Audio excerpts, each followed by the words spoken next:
Assalamu alaikum. يسعد مساءكم جميعا. We would like to welcome all of you to our last workshop in this semester here provided by the Academic Writing Center at ELI English Language Institute. So today's workshop is going to be about techniques for teaching writing, academic writing, presented by Dr. Abdulrazzaq Ousman. So Dr. Abdulrazzaq, the floor is yours.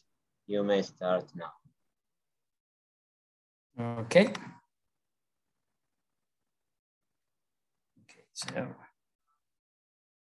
So assalamu alaikum wa rahmatullahi wa barakatuh and good evening, everybody. I hope I will be able to navigate using the Zoom. I'm not that good at it, but if you find me lagging behind or somewhat kind of delaying, you know what's happening, because you are dealing with someone who is from last century, too old.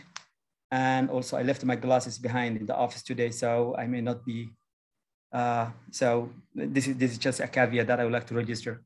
Okay, thank you very much, Dr. Bassam, and thank you very much, the Academic Writing Center Committee, all of you.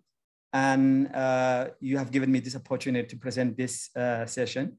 It is my hope that this session, which is, as you said, Doctor, the last, it will not kill you to boredom. This is my hope. And I will make a start. Okay, so the session is about techniques related to teaching writing. And it is, as the caption here says, is intended for our writers, for our students to become writers, and we want them to write in order to improve their writing. Okay, now, very quick overview of what I've got on my slides.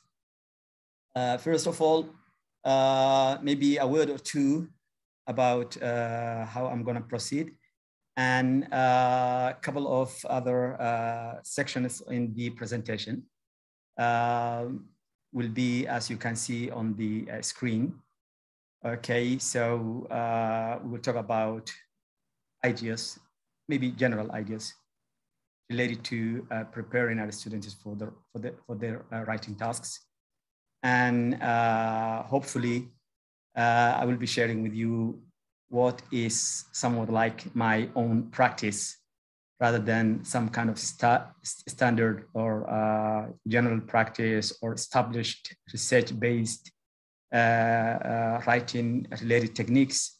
I will be more inclined to talk to you about what I do in the classroom.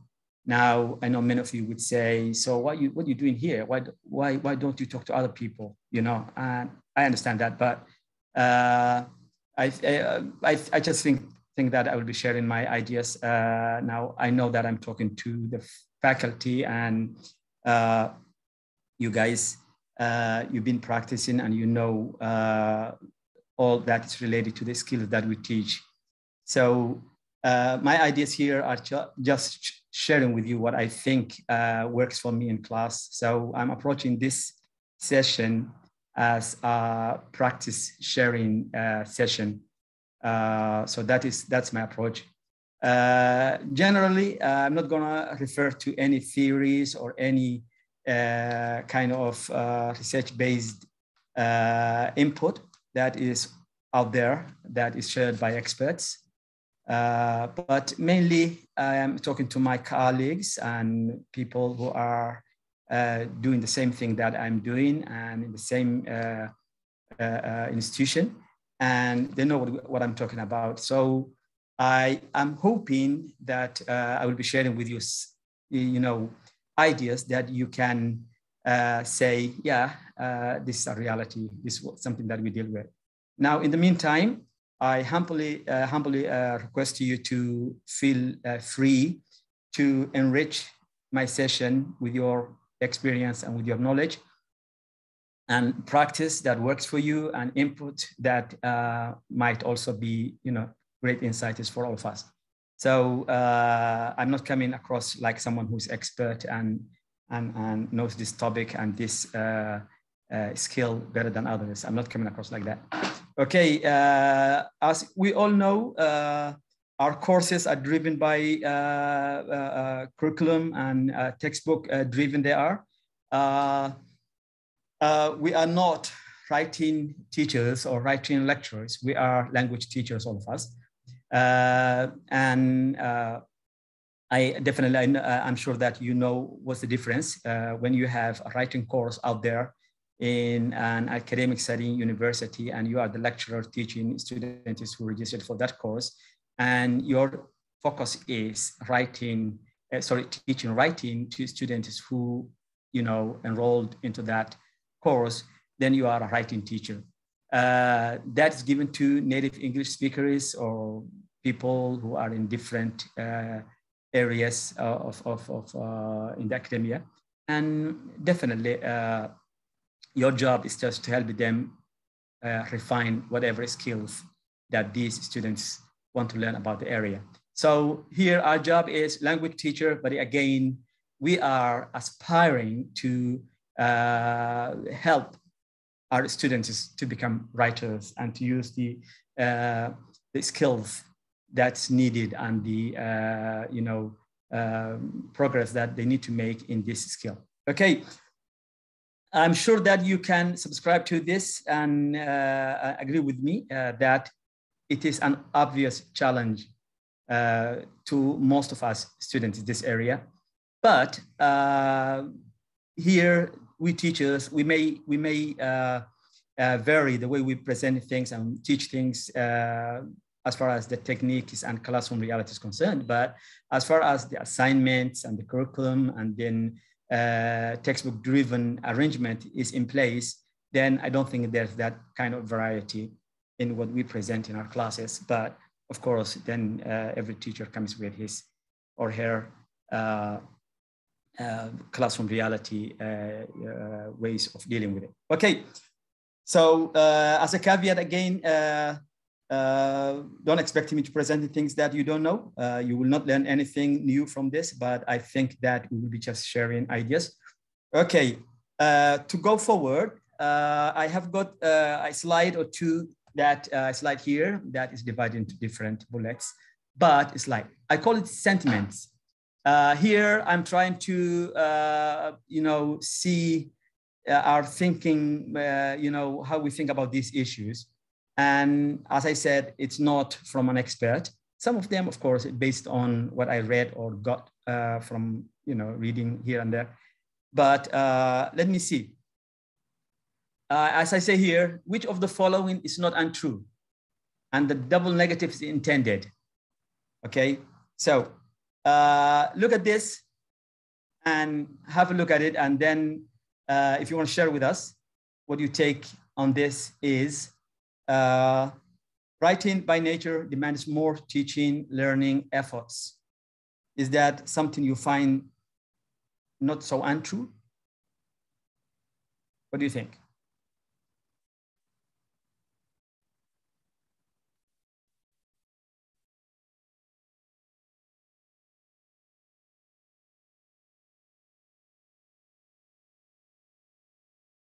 If you want to speak and say something on the mic, I think that is welcome, no issues. But if you choose to share your ideas on the chat, in the chat box, that's fine also.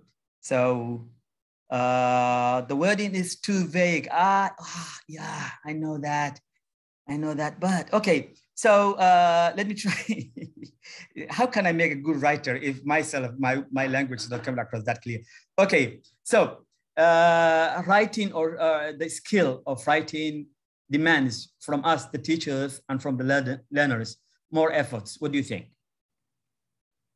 The wording, maybe you mean which of the following is not untrue. But as I said, double negative is my way of helping us think in a crazy mode. Yeah.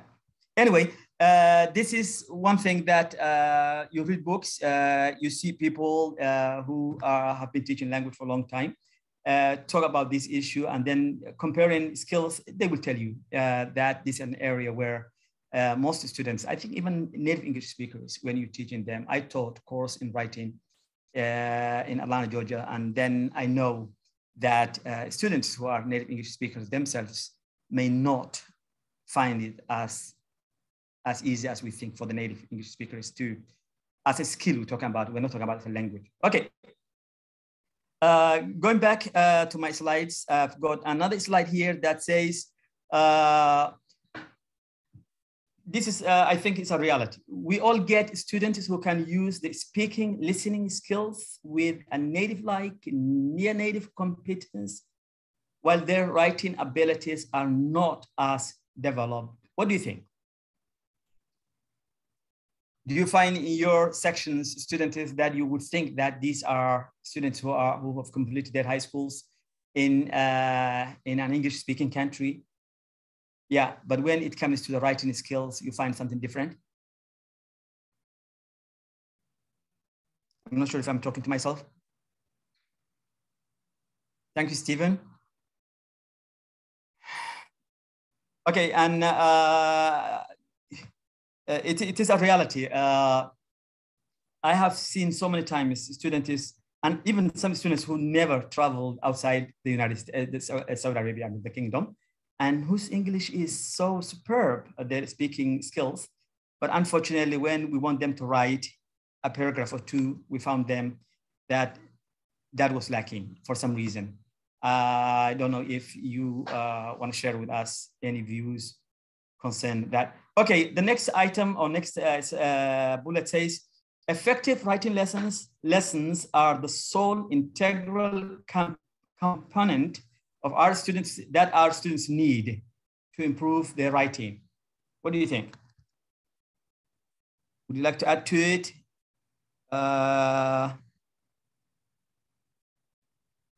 True, untrue, so not untrue, whatever. Okay. Not sole, okay, makes sense, okay. Okay, looks like Khalud agrees with me. Okay, and says, yeah, okay. Okay, sometimes the opposite. And I think this is referring to the earlier Professor Bahamam, yeah. Okay, moving on. Okay,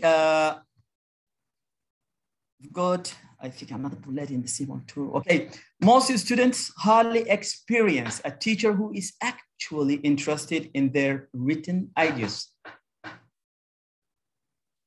What do you think about this? Let me make sure here, I am not saying that I am one teacher who is interested in their opinion or whatever they are writing. I'm the only one, I'm not saying that. Of course, we are interested, but this is based on some experts speaking this, and I think it was referring more to in English-speaking countries where students are native English and they are handling very complicated writing compositions. And it looks like those experts experience it, situations where students just think this is a kind of chore that they are made to undertake and nothing else. Okay, the last slide, the last bullet here, I'm not sure if it's all showing. Okay, what do you think about this?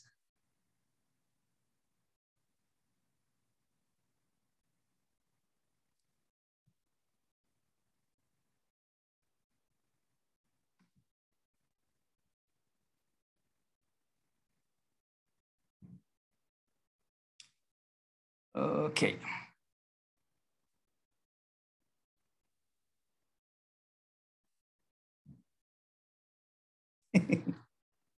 I don't know much about camels too, but I'm just, I think, flipping the English saying, Stephen. Yeah, but how about horses? Do you think we can entice horses these days to make them drink? Do you have the skills? Do you have the technology? Something like that? Yeah. Thank you. Yes, I agree with you. Who knows? Okay, I think here the point I'm trying to bring home is, to some extent, the need that we come with some kind of mindset that's different from whatever was traditional. And I'm sure that you must have had or had kind of maybe a colleague, friends, teachers who would tell you that, yeah, I tried this section that hard. Nobody's interested. Nobody wants to do anything. Nobody wants to, respond to my, or nobody wants to participate. In other words, what can I do if they don't want to learn? So, but I think we need not just to repeat the saying, and we need to look further into other possibilities. And that's why we are required to come with some kind of motivational techniques or creative ways of dealing with our student population. Okay, moving on. Ladies and gentlemen, the next couple of slides will be talking about general ideas about what we need to do to prepare our students for the writing task that we intend them to undertake. Okay, so, and these are, as I said, I'm not talking about something that is, hard research-based facts. These are what I believe the way I need to approach to deal with the issues that I know my students confront. So, okay, create in-class opportunities for all to practice each individual writing process. And here, as it suggests, I'm talking about when I am trying to teach writing through the process, I think there's the need for creating situations or activities where our students can have a real practice. Okay, hands-on, step-by-step, in-class practice. Now, I'm not sure if anyone has a different take on this, but let's look at it. Sometimes owing to the class size that we have, we tend to, for example, present the particular activity or the process or whatever that is. And then we tend to say, just to check with a couple of students and move on.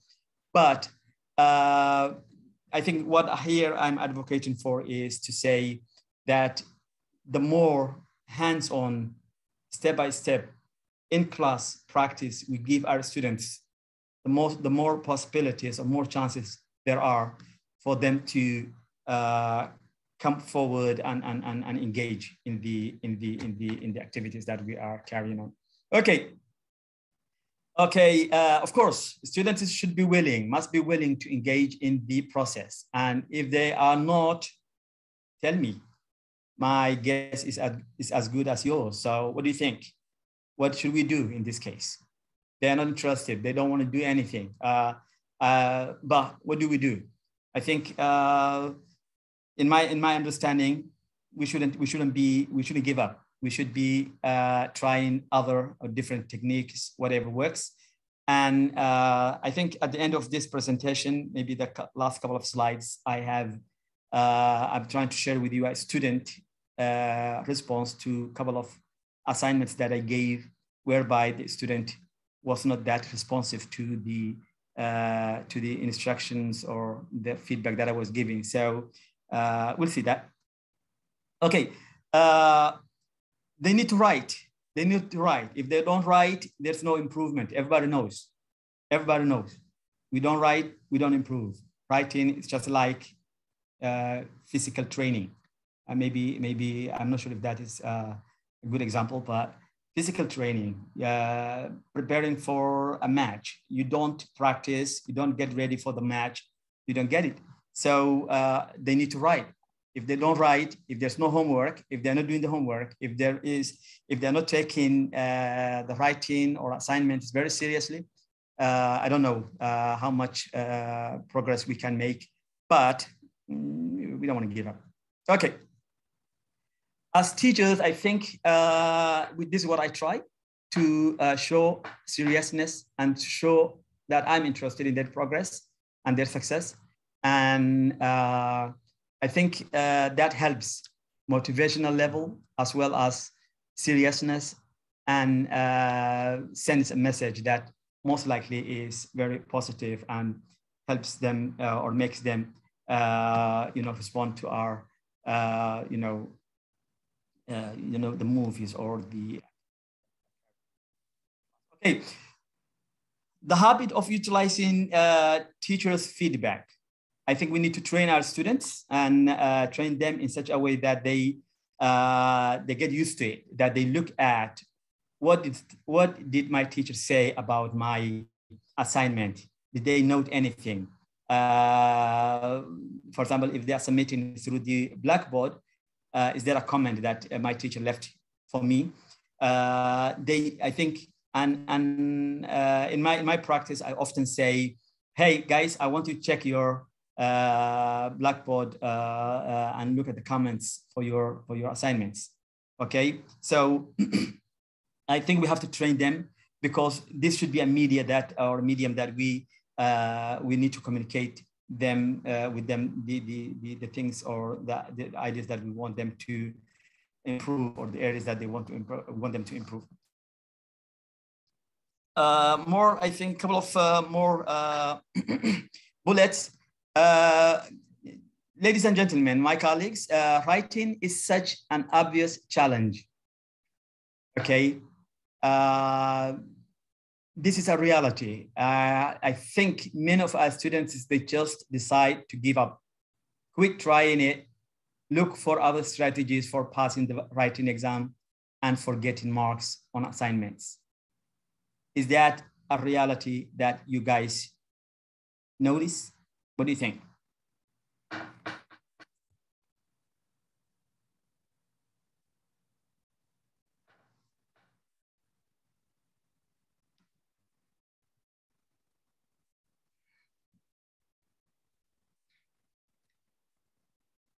Yeah.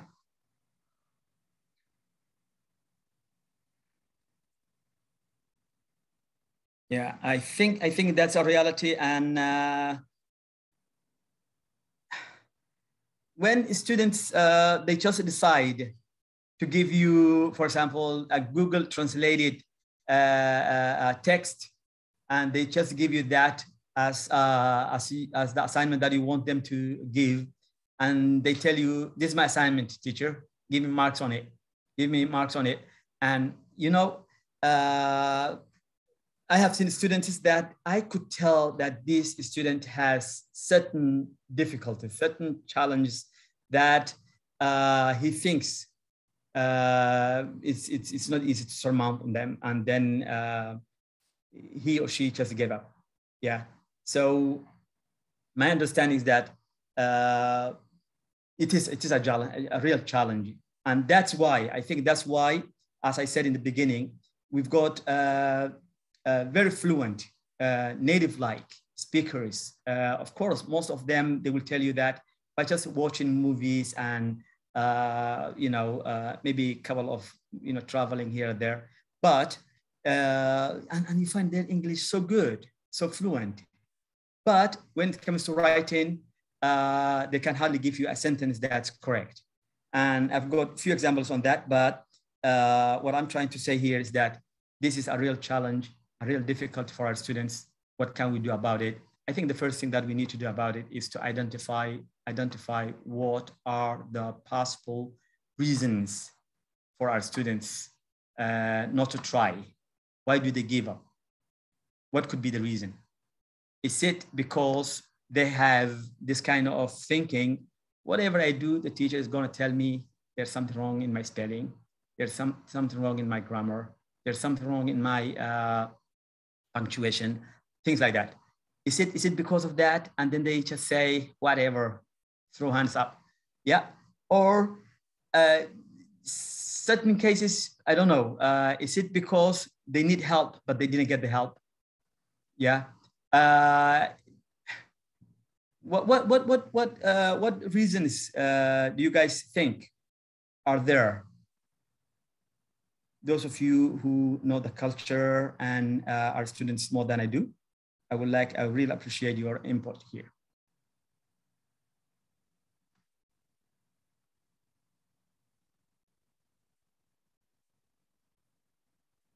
Yes, Dr. Silva, that's right. And I don't know, I have a 6 years old child who is in, no, 7 years, sorry, I'm getting older. He's in 2nd grade and he's not willing to engage any open-ended question. He just wants to deal with MCQs. Is it the new generation? I don't know. Yeah. Exactly. Thank you, Stephen. That's the real issue that I face. Yeah.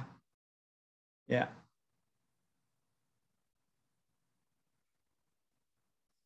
Yeah. So definitely, Dr. Al-Gandhi, I agree with you. The language, of course, we're learning this as a language. For example, when I'm learning Spanish and my Spanish is too poor for me to try to use the written media or medium of that language, definitely I'm going to make horrible mistakes sometimes, even though sometimes I intentionally make those to get people to react to it and correct me. But yes, this is a second language. It's a foreign language in certain cases, I think. Okay, so what I try to do is, if I can identify what is the reason why my students are not trying, what's happening here. Okay, so this is one of the things that I try. Okay, now as a solution, I think, and this is a practice that I developed, and fortunately, reading some material, topic-related books, I found some writers who talk about the same thing. I thought, and this was my practice for a long time, cope with the mechanics from get-go, from the beginning. Address this. Keep hammering on that. Let them develop the practice or the habit of giving you a sentence that is starting with the correct capitalization and ends with the correct punctuation. Yeah. Let them give as much practice, at least subject-verb agreement from get-go. Even before you get to it in your teaching or the unit that teaches this, I start with this from get-go. From the first couple of lessons, I say, guys, this is what English sentence is, and this is the characteristics. These are the characteristics that English sentence has, and this is what I want you to get used to it. So, punctuation, capitalization, and the subject-verb agreement. The missing verb or the missing subject. You know, adjectives and the noun sequencing. These issues, I try to address this from get-go because I think, this is my understanding, many students, they found writing difficult because they know or they have that mindset that their feedback or their assignments will come back to them with quite a few red markings or circling around, you know, spelling problem, question mark missing, things like that. So maybe that is what discourages them. And that's why I think if we start dealing with this issue from the beginning helps. Now, I think most of this you can give certain rules that works in general, some kind of generalized rules. Spelling, I don't think is that easy, even though that some writers, some experts will still argue that there's a system that systematic way of approaching English language and the sounds, and that creates a correlation and all that. But I think still we've got some kind of general, you know, system or general, I wouldn't call them rules, but general implications or things that we know that we can give our students, tell them, listen, when you have a word that has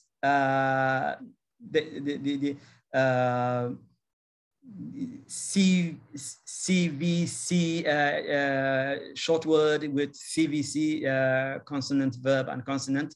Consider this verb, this did I say verb? consonant, vowel, consonant. Consider this vowel sound, which is short, always as it is. Don't consider it's going to be, E instead of A and whatever. So again, C, V, C, E, the magic E. I've never taught children, lower levels or school age children. I mean, I'm talking about first grade, second grade. I never taught, but I'm noticing my child and how he's responding to these techniques. And it looks like we can give some tips if we prepare something, and that helps a long way. So you can tell them, for example, these suffixes, whenever you use them, this is what happens to the word. And I think most of our books have that to simplify things. But I think, in other words, the point I'm trying to make is these mechanics will help long way to alleviate the fear, the discouragement that our students have about the writing skill of the language that we're teaching. Okay, so this is, I think I found this helpful, and I'm sharing this with you. Okay, moving on. Okay, I think confidence building, this is general, motivational confidence building, making things easier for them. Are not things that we are disagreeing on these issues. So just for you to have a look at it, I'm not saying that this is my practice. I'm the only one who's practicing this. I believe that you do it, and we all do it. But to lessen that kind of discouragement that they face, I think it's a good idea if we have that kind of component, motivational, helping them to lower the barrier, as they say. Yeah. So okay, and these are ideas that we all know and been okay. Now I'm coming to the writing process, and I'm not talking about the writing process. I'm going to say in my presentation, in order to teach writing, we have to use this process and that process. That's not my approach to this workshop. My contribution, or whatever I'm trying to share with you, is how I do it. How it works for me. That's what I'm trying to share with you. Okay, I try to create in-class opportunities, practice, I mean, and in the pre-writing stage, yeah, I think, I'm not sure if you agree with me, but this is what I know so many of us think so, that to bring down the pen to the paper, yeah, it's one of the most difficult steps to be taken in writing any document. Yeah, unless it is something that you do on a daily basis. But if you ask me, for example, Abdulrazzaq, can you write a passage or a couple of paragraphs about the ELI academic writing center work that it does, I think I'll be holding my pen for a while like this and look for how I started. So now imagine if on top of that, I have language problem or difficulties. I'm talking about in the sense that I am not someone who knows the language very well. Okay, so I think we have to facilitate the starting. And how do we do that? I think we have to train our students to know how to use the graphic organizers. Okay, they should develop the habit of using this as handy. For example, I give you an example. We have students who will tell you at the end of the module, they will come to you and say, teacher, what topics are likely to come up for the writing exam? And I would say, I don't know. And then they will look at me like someone who's not a good teacher.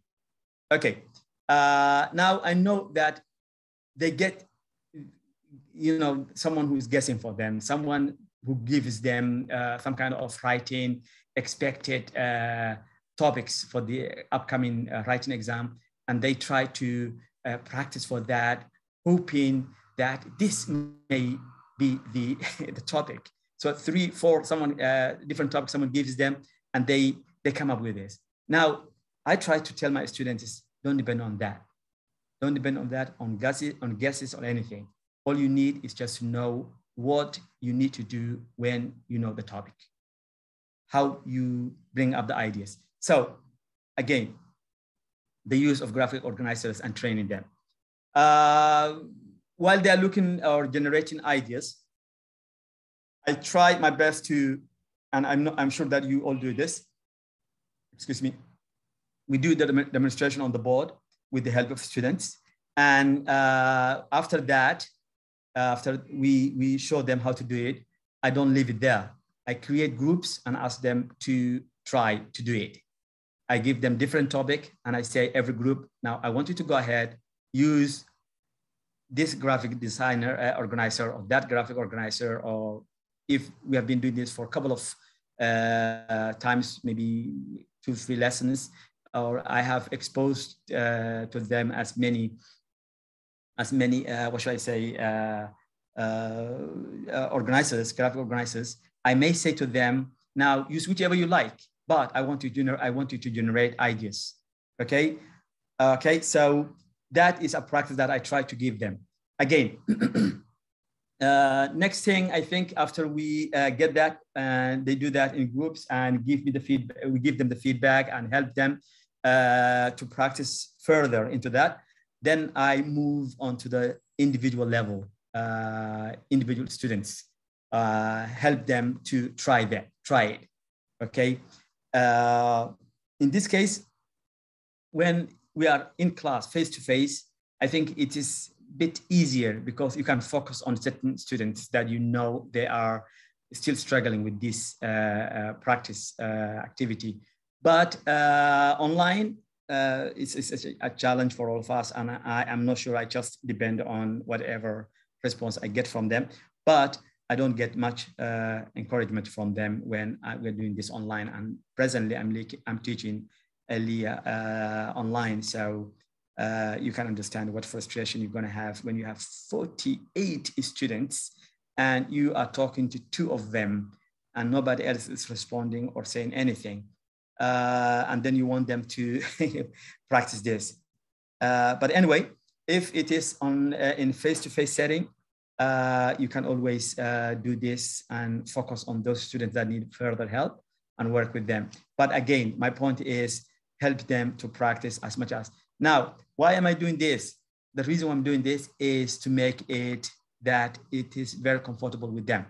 They are very comfortable with using these tools, and then once we practice as many different brainstorming tools, I don't say go and use this one, for example, clustering. No, I don't tell them go and use on the listing. No, I don't say go and use the brainstorming. I don't require them go ahead and use the T chart. No, I don't say that. All I say is that you practice this, find whichever you're comfortable with, keep using this, unless, for example, you are dealing with topics that require some kind of clear-cut differentiation or pros and cons, things like that. Maybe then the T chart will be easier.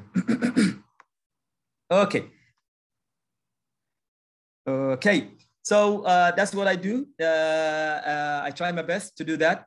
Okay. Further, the next step, I think, is what you all know, which is started drafting.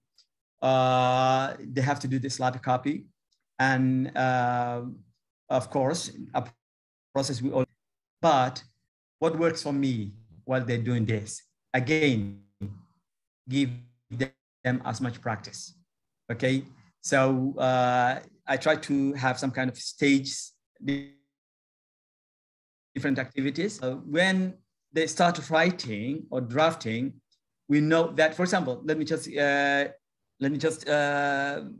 make some kind of general example here. When we have produced or we used some kind of graphic organizer, the topic is there, branching out the related ideas. And then I think most of our students need help, even if they are in advanced level, how to start. Okay, so in this case, I think I would say, here's the topic. These are the related ideas of the topic.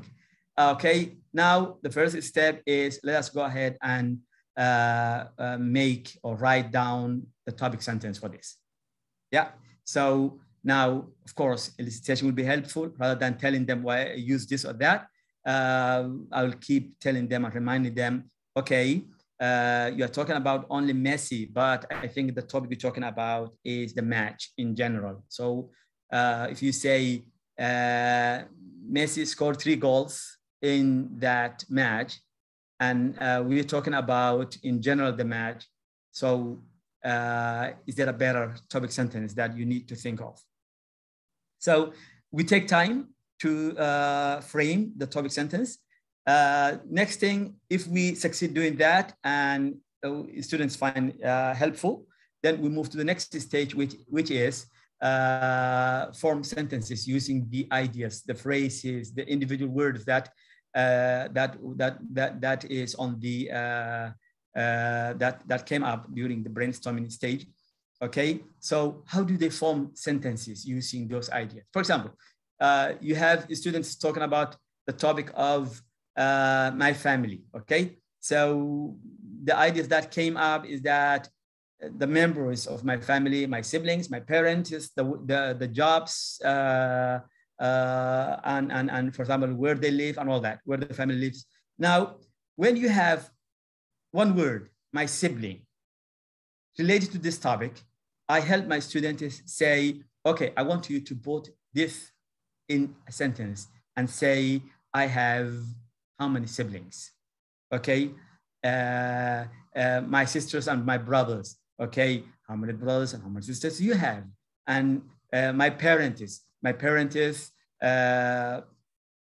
both of my parents are working or are doctors or teaching or whatever. Okay, so helping them to use the words or the phrases that were produced or generated as ideas during the brainstorming stage, I help them to use them in sentences. And by the way, it's not easy. For most of our students, they need hands-on, step-by-step coaching in this until they get used to it and they know they're going to have here now. My siblings is the what should I say? The subject for my sentence. Then what comes? Okay.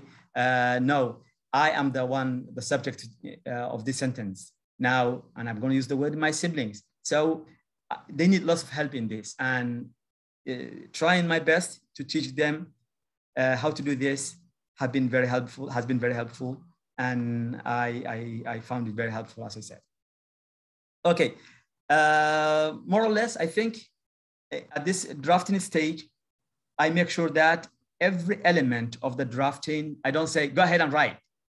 In the first couple of lessons, the first couple of training level, I need my students to become very comfortable creating a sloppy copy.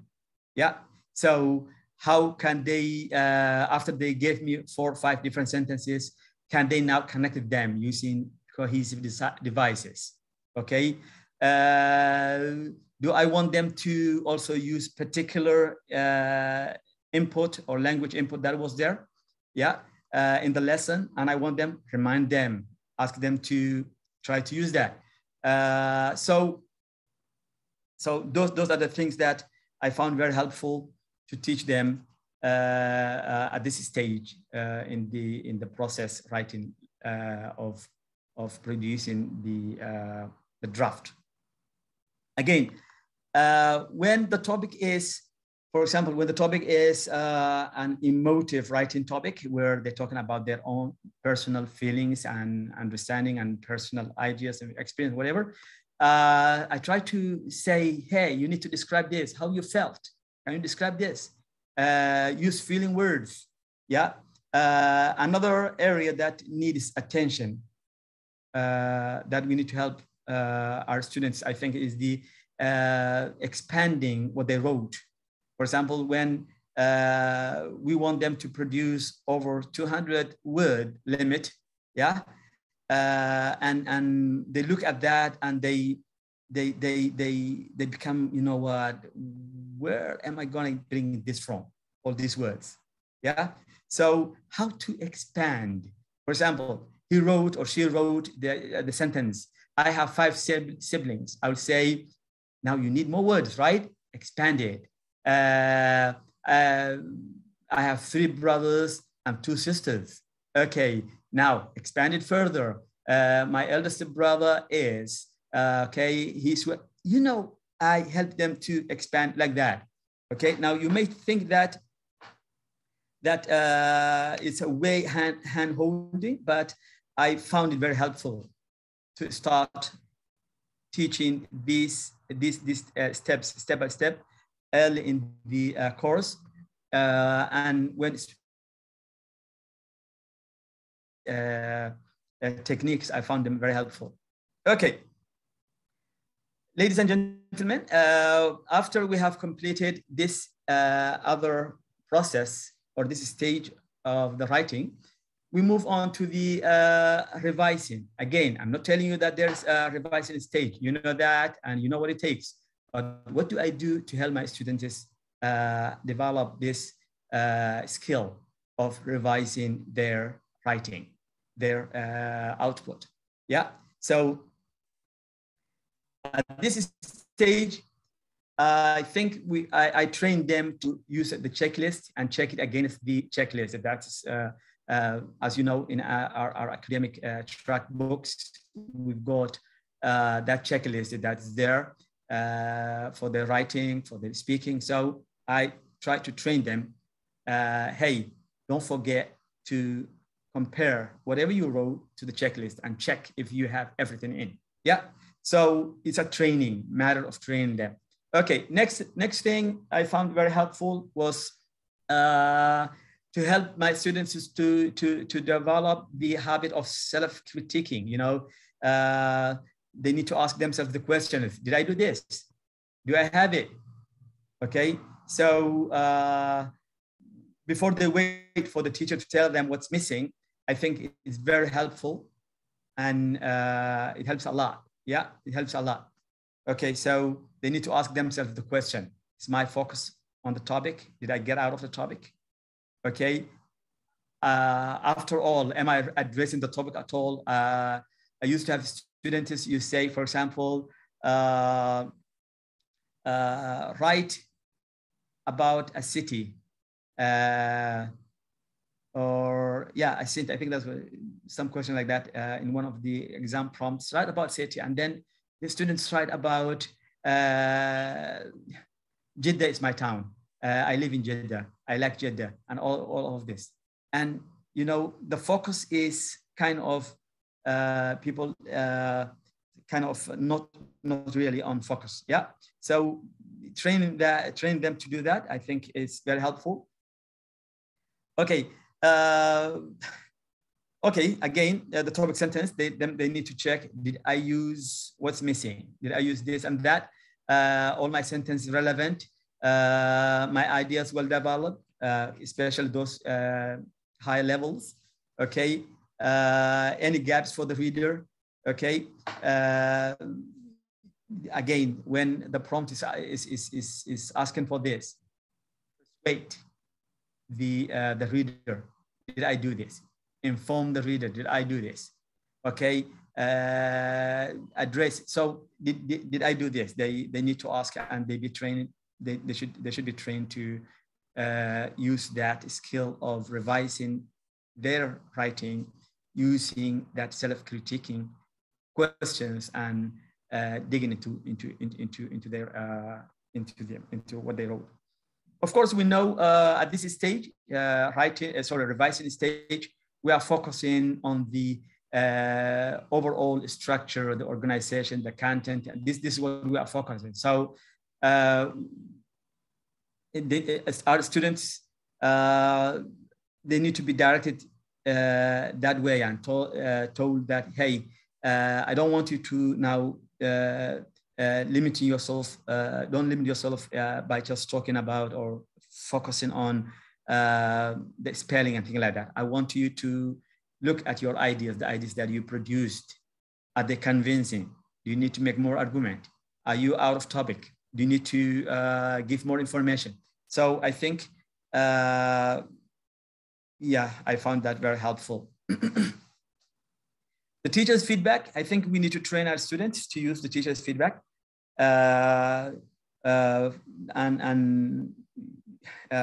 This should be something, a step that we need to consider always, that we train our students. Feedback is necessary. Moving on. Now, after they have created a document, they started well, they brainstormed, they come up with the ideas, they drafted, created their sloppy copy, they tried their best to revise it. Now, the document should come to me as a teacher, even though, and I know, for example, I think the kind of assignments that we're dealing with at this stage, and this module, last module, I think, is we've got this process writing whereby the students will produce first a draft, we need to grade it, and then, yeah. So more or less the same thing. We are not giving feedback on their final document writing, but we are focusing on their draft or first draft, yeah. So at this stage, as a teacher, I think, as they say, focus on the higher order concerns than the lower order concerns. That means just this. You have a student who was supposed to write about a prompt, and let's say it was a prompt that addresses the, what you call, pros and cons, yeah? And the student, maybe he lost sight of one of the areas, and he just focused on one side, okay? And then he gives me or she gives me this writing, and they want me to give feedback on it, okay? Now, at this stage, I will not be saying, okay, so how well you spelled everything. I'm not gonna say, I will be just focusing on the structure, the organization. Is it making the argument that was required?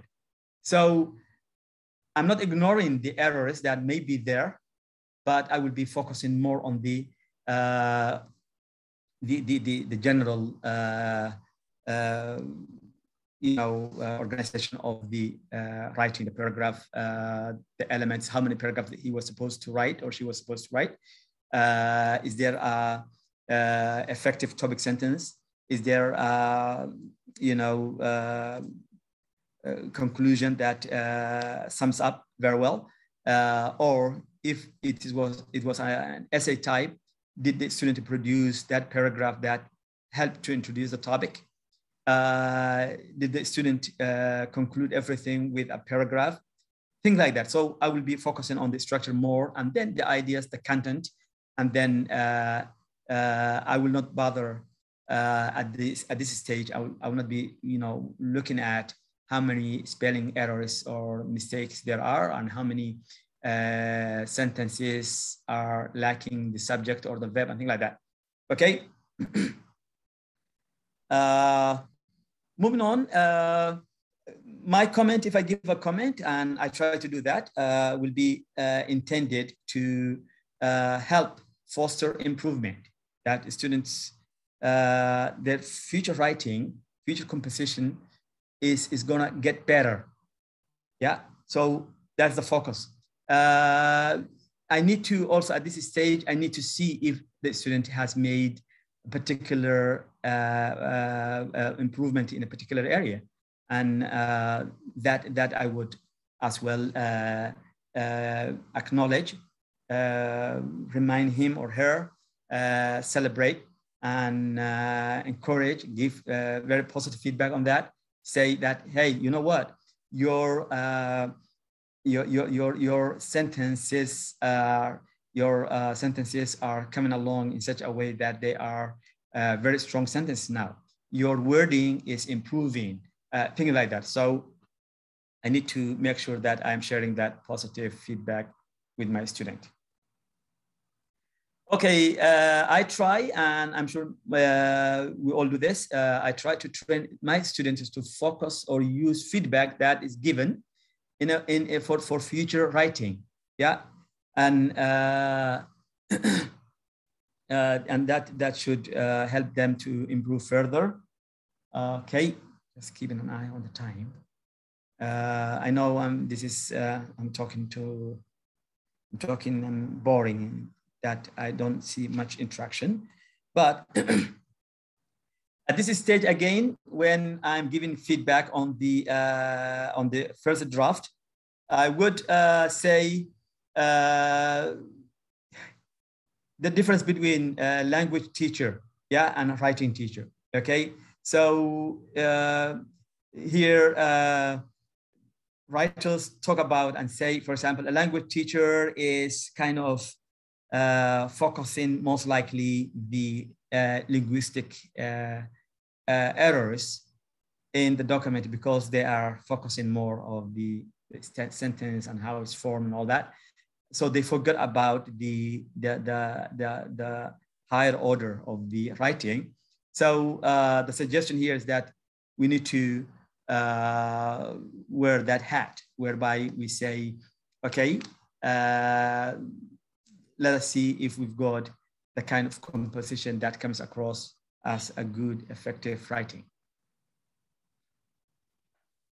If we have, in the setting of face-to-face conference and meeting with the student sitting with me, okay, there is the difference between giving feedback on their writing as a reader, not as an authority, that you are the expert, the teacher, you have the power to tell him this is right, that's wrong, whatever. As a reader, you would be probing into his writing or her writing, saying that, well, you know what, I get your opinion statement, but you know what, here is a sentence, or here's an idea that I'm lost to some extent. Can you help me to understand what you're getting to? Okay, so I think we have to wear that hat of as a reader, and then students may feel more comfortable when you are saying that I want to understand what you're saying. Can you help me understand? Yeah, rather than saying that this is the rule and I'm your English teacher and you do it the way I told you to do it. I'm not saying that any one of us delivers teaching that way, writing that way, but I don't want them to have that kind of perception, that kind of feeling that, yeah, I'm sitting in front of my teacher, whatever he tells me is the way he wants me or she wants me to do it. Yeah. Okay, guys. Would you like to add to this? Share with us your views on the topic.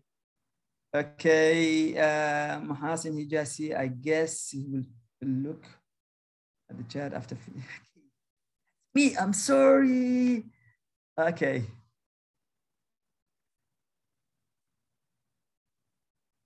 Okay. Yeah, I agree with you, Stephen. That makes sense.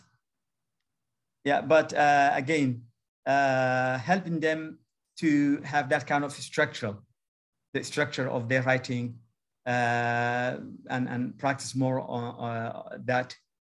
More on that, I think, should help them. Okay, yeah, you're right. I agree with you.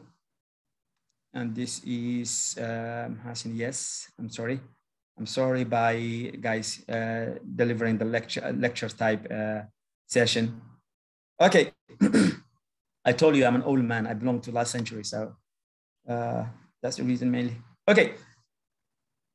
Okay, so as you see, my colleagues, as you see, the way I approach this process writing is to make sure that I create opportunities for all my students to practice hands-on, step by step, they feel comfortable about it, I try my best to make it easier so that they can deal with it when they are confronting with new topic that they've never thought about it, but again related to whatever they covered. I think the next process stage that we know is the editing, and at this stage, approaching this from two perspectives. The first one is the students should be trained, and I try my best to train them, that they can edit it their own, that they know what needs to be done, that they know what they're looking for. Okay, so, but as ground reality, let's just ask ourselves in advance, what kind of errors do our students make at the sentence level? Okay, how often these errors come up? Very occasionally, recurring as many times. What kind of frequency is there? For example, the point that I am trying to make is, if a student is making maybe in a paragraph or maybe a couple of paragraphs, only a sentence or two whereby there is no subject-verb agreement, I don't think that requires me as a teacher to say, yeah, this student needs help here, because it looks like maybe he will be able to find it, to find that error of his own, fix it of his own, and deal with it.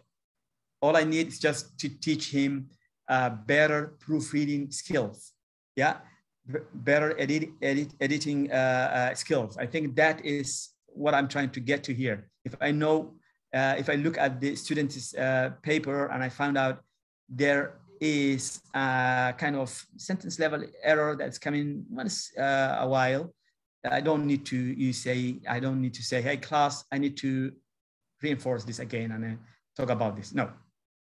Okay, I need to ask myself again, why are they making the recurring ones? If there is a very repeated, highly repeated error that's coming back as many times in their writing, and you can notice it, I think the question that I need to ask myself is there a learning gap there? Is there something that's not clear to the student? Let me take an example here. You are marking a paper or an essay, and that has a couple of paragraphs. And then you notice that this student, for example, the pronoun I pronoun, he is making some kind of, or she's making, making some kind of systematic error in this. Okay. What does this tell me? The systematic error, for example, let me say, the student starts I as the beginning or as the subject of a sentence as a capital letter. But in the middle of a sentence, this student writes it, and this is repeated, coming back again and again and again. It's coming back as a small letter. Why is this student making this error? While he is or she is producing it as a capital letter in the beginning of a sentence. Why? Any rational? What do you think?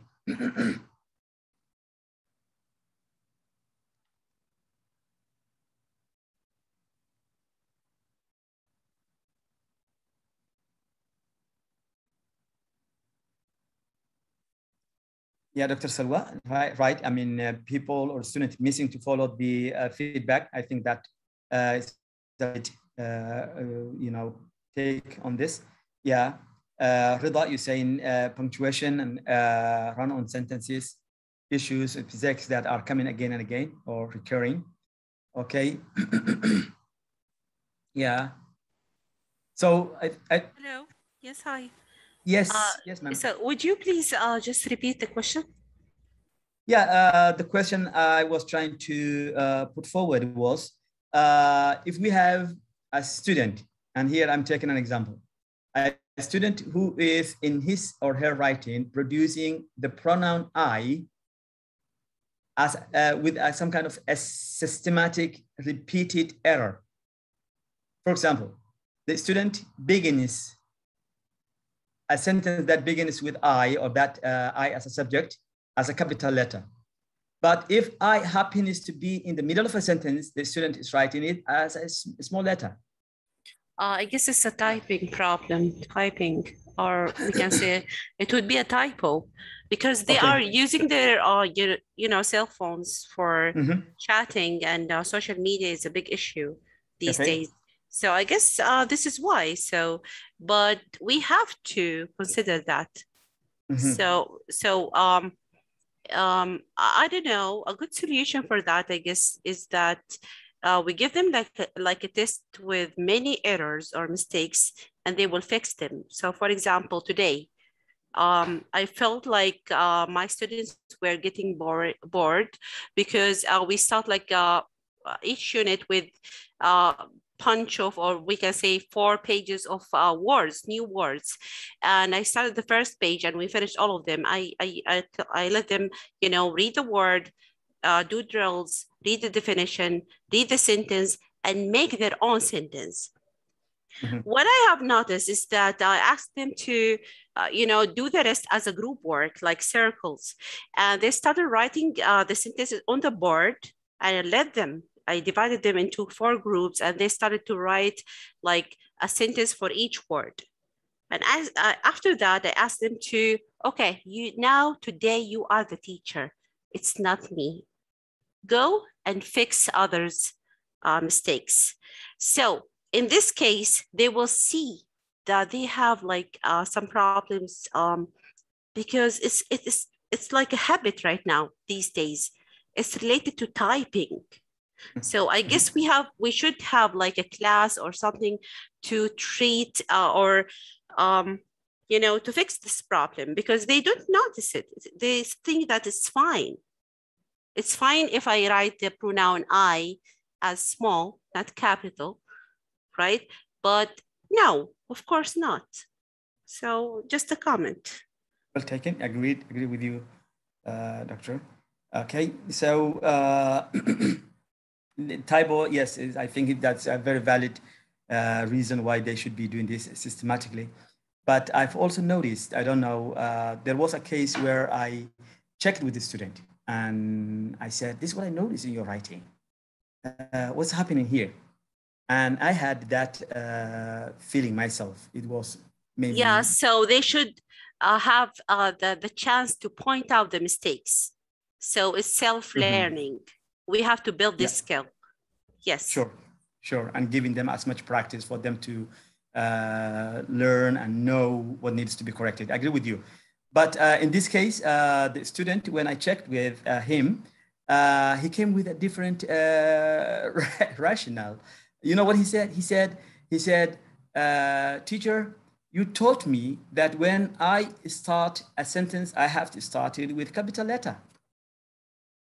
That's what you taught me, teacher. And okay. And he was like, I now is in the middle of the sentence. Okay. So I found out that there is something that needs to be clarified for the student. So sometimes by just probing into the student's mindset and asking these questions, I found very helpful. And sometimes they give you that aha feeling. Yeah, so that's why this is happening. Okay, so now I need to clarify. Yeah, and I agree with you, Hassan, very much. That's you're right. Typo is another reason, and we need to also give them some kind of awareness that they need to take into consideration that typing tools that are there, and those automatic corrections, auto corrections, as they say, may not be as helpful. But that was a learning curve for me when the student told me, I'm doing this because you taught me that I have to capitalize the first letter in a sentence. But here I is in the middle of the sentence, you know. And I had to you know, bring it to his notice that no, this is the situation. I is always, I try to be friendly, sometimes say even on Fridays, I is capitalized. So remember that when you're talking about as a subject, you know, as a pronoun. Yeah. So yes, the point I was trying to make was helping our students. I mean, for us to understand why they're making these recurring errors, and if we need to attend to those errors, and maybe, like you said, take time, give them more practice, a sample that they need to find errors. We need to correct it together, correct it as group-wise, individually, and then as hands-on training, they get used to it and they learn. Okay, now the question, I think the next question that we need to ask, I think to wrap it up soon.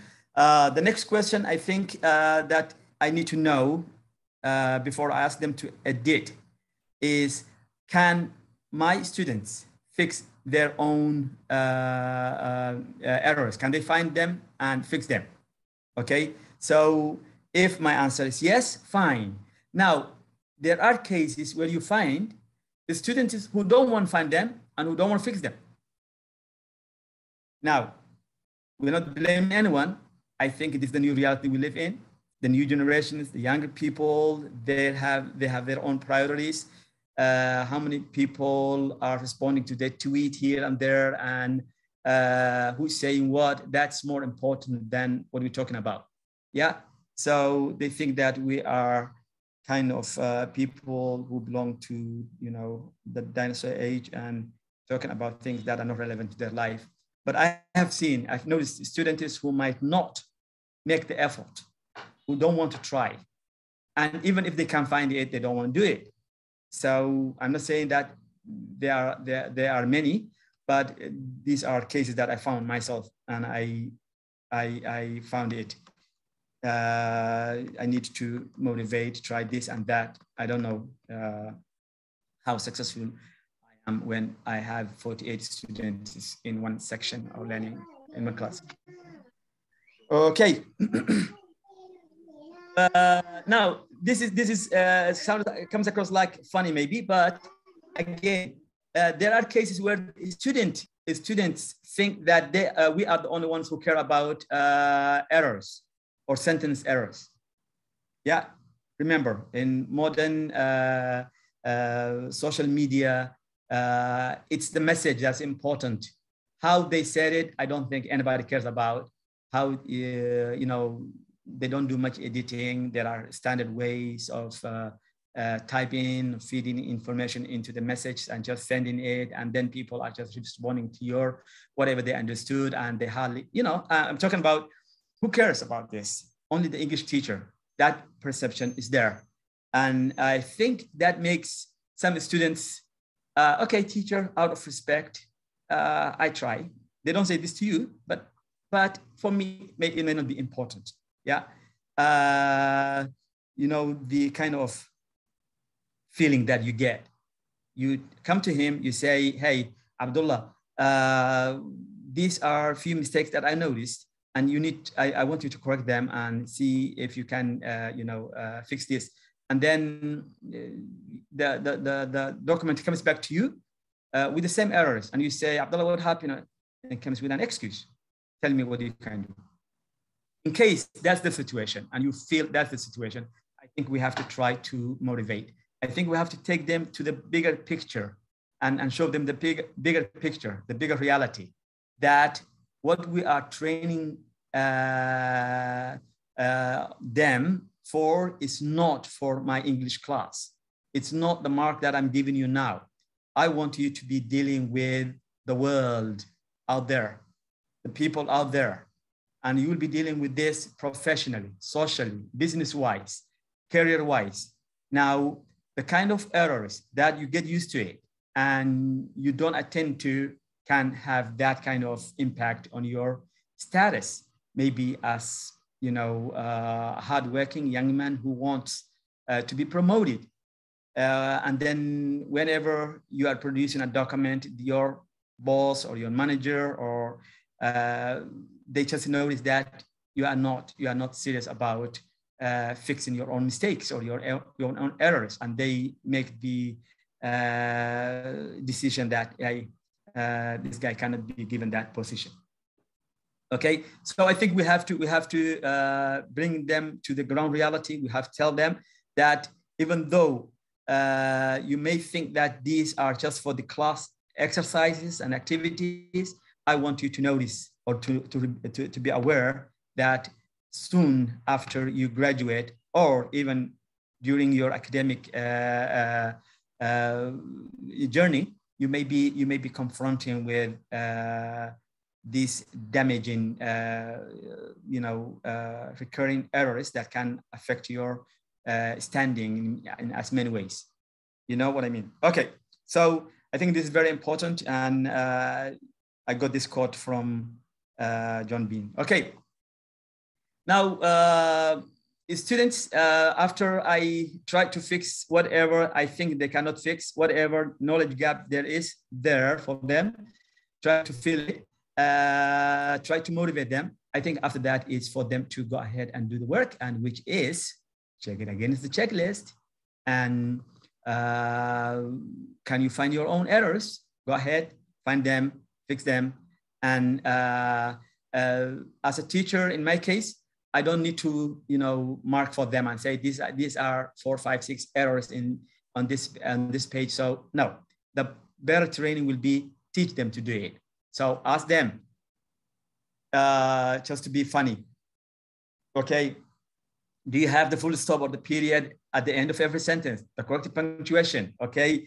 Your commas, are they causing problems for us or they are helping you? Excuse me, okay. The correct punctuation again, are you using the question? Is everyone here? No fragments, nothing is missing, okay? Are we all making the right deal? Do you have the subject-verb agreement in place? Did you check that? Are there clearly placed leaders in your sentences? Is the capitalization in place? And things like that. And I think that should contribute. Once I train my students, they become serious about it, inshallah, and then they will be able to deal with these issues. But I think as teachers, my take on this is that we need to try as many times to train them and give them as many practice activities that we can give. Okay. Before they send their writing or their assignment or their composition, I think we just need to make sure that they need to know that in this technology age, they should not be sending the wrong draft, okay? The format, does it stay there? Whatever format they put it in place. Okay, technology, is it sabotaging? Is there a problem that technology is causing for you? And here I'm referring to things like your keyboard, where your keyboard is in Arabic format, and then you write a paragraph, and by the time you send your assignment, it comes kind of different shape, even though that's written in English, that you've got sentences starting with question mark or a full stop or comma or whatever. Yeah, so I bring the notice to that. Okay, I think the time they need to improve further and things like that. Now, feedback. For better writing feedback, and you see, I don't want to talk to you about how to give feedback, and but what works for me is how I give my comments, what I comment and how I comment on. Okay, of course there is the literature out there that helps us to think about it, but the format that might be considered, I prefer to talk to the student, especially after maybe making a couple of comments in writing and the student is not making or showing an improvement there. I would prefer to talk to him face to face or maybe on the phone and say, hey, what's happening here, Yasser? Last 3 assignments, I was telling you to make sure that you don't forget to work on your subject-verb agreement. And this is still happening. What's happening here? Are you not paying attention? Is everything all right? And you know what? Next class, I want you to show me improvement in this. And you know, he feels this as someone who cares, and I found very helpful. It can be written, the kind of feedback that we give. And when it is meeting the student, I think we can focus rather than hold the class, hold the group. Of course, we can focus on the individual needs, areas where there are certain gaps to be filled for his knowledge. Okay, his attention or her attention to be drawn to certain areas. Okay, of course, positive feedback, that works for me. Okay, group feedback or group setting. If it's whole class, and I like this, just like our colleague was just saying, the whole class working on certain things. But for example, if you remember the daily assignments that we've been doing last academic year, there was a case that, and I still do it, I think even my writing assignments that I'm working on, I always copy them, most of them, and choose some of them to use them as samples. I black out the name of the student who wrote it, and I share with the class, and I say, one of my friends in this class wrote this, let's look at it. And then we go through it and we use that as a sample. And that's usually when I'm addressing certain gaps that I noticed. Okay, guys, I want to share with you a couple of those assignments that I created. Okay, couple of those assignments. This was an assignment, a data assignment that I gave to my students some time back. Okay, as you can see, it's focusing on your best friend. And this was the first couple of days. So based on those mechanics that I have been focusing on, I required them to make sure that they put that to practice. Yeah, and then they give me sentences. They don't give me fragments. They give me subject-verb agreement. That, you know, those things. So I told them, one of these is missing, I'm not going to give you the mark. Yeah. So, and by the way, that was working for me in such a way that I found it very helpful. That give them 0 in the first mark, the first what should I say, first assignment, for not giving you 2 of these. For example, lots of capitalization problems and lots of absence of the full stops. Give them 0, first assignment. Second assignment, the third assignment, most likely the student will open his eyes and say, oh, teacher, yes. And sometimes I would do a follow-up. So in this case, it was assignment that was focusing on the best friend, his best friend. Another assignment that followed the first one was he had to write his profile. If you can guess, this was I think academic track level 1 book. So they talk about profile, sultan, or whatever. So again, I was focused on that, and I want them to create that sense of seriousness. You don't give me full stops, I'm not going to give you the mark. You don't give me subject-verb agreement, I'm not going to give you the mark. So that was the reason. Again, another assignment, also focus the same thing. Give me your family profile. Focus on this, and then make sure that you follow the rubric. Okay.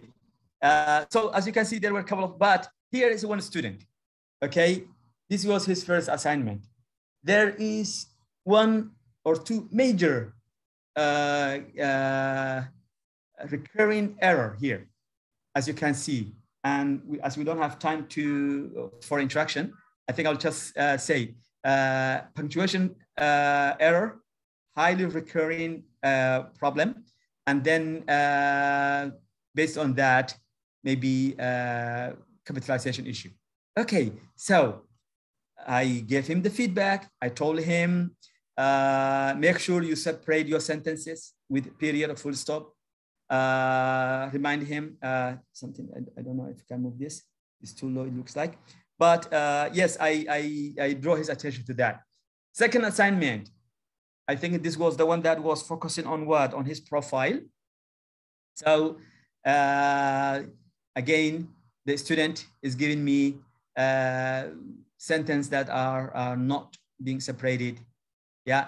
So you have, for example, I was born on blah, blah, was supposed to have full stop. I live in Jeddah city. I was supposed to have, yeah, things like that. So no punctuation.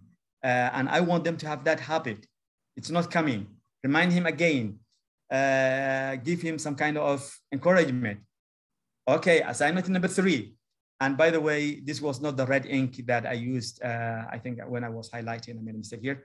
So the third assignment, again, you see the same error coming back, same student. Now what's happening with this student? Is this student ignoring my advice, whatever I'm giving him, feedback I'm giving?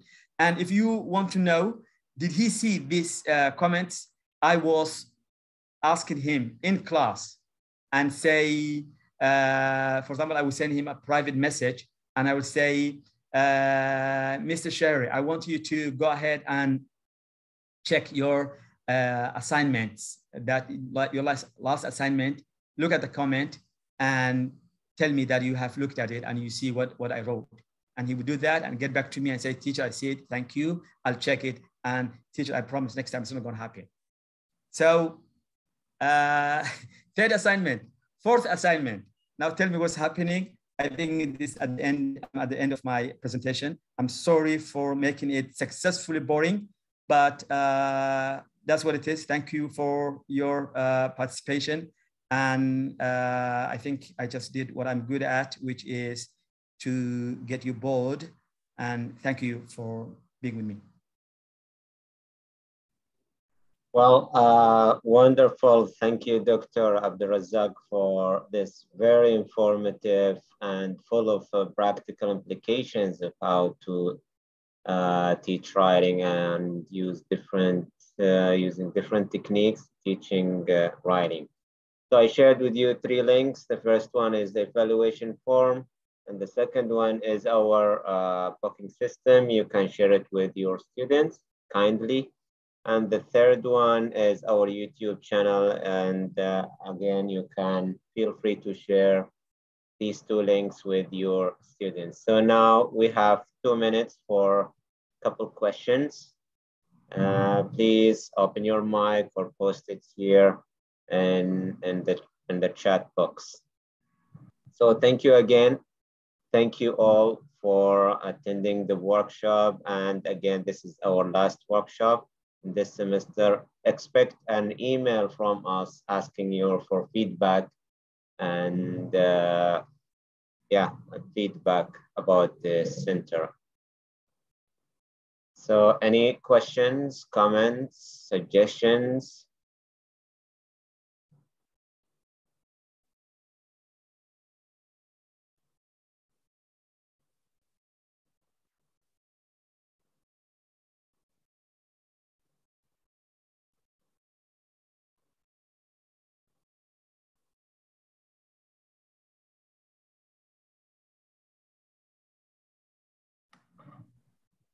Indeed, Stephen. All right, so it's 9 right now. And since there are no questions or comments, so we'll end our last workshop. So thank you, Dr. Abdulrazzaq. We saved the best for the last one. And thank you all for attending the workshop. We hope we see you, inshallah, next semester, inshallah. Thank you and enjoy the rest of your evening.